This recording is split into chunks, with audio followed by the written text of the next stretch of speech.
Les courts-métrages sont souvent des petits bijoux, mais ils obtiennent très peu de visibilité.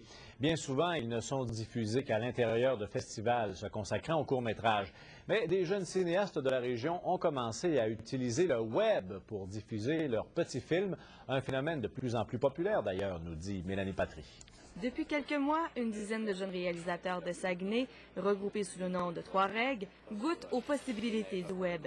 Ils utilisent des sites tels YouTube, MySpace et TonClip pour diffuser des courts-métrages qu'ils réalisent 2 fois par mois. Tous les 2 semaines, on fait des créations en dedans de 24 heures cumulées. C'est pour ça que c'est pas d'argent, on a des petites équipes, c'est des affaires faites en toute simplicité, comme on dit. Seulement sur YouTube, François et Patrick ont une trentaine de courts-métrages.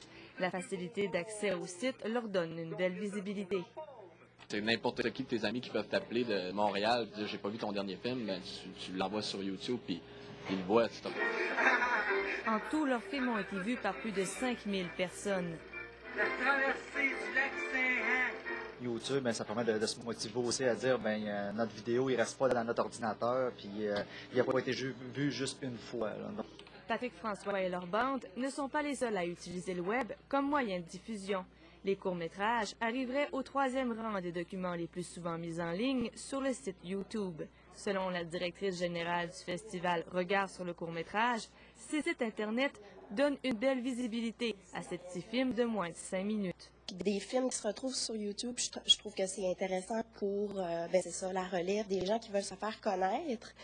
Julie Dufresne admet cependant que les festivals sélectionnent rarement les courts-métrages qui ont été diffusés sur le web. Il y a beaucoup de festivals, c'est sûr, qui priorisent des films qui ont qui n'ont pas été beaucoup vus par le public parce que les gens s'attendent à voir souvent, pour la première fois, le lancement d'un film. Les cinéastes de Trois-Règles ont tout de même été invités à participer à la prochaine édition du Festival Regard sur le court-métrage qui aura lieu en février prochain. Les curieux peuvent également assister à leurs projections qui ont lieu tous les mercredis soirs à la Tour Aviaire de Chicoutimi. Mélanie Patry, Radio-Canada, Saguenay.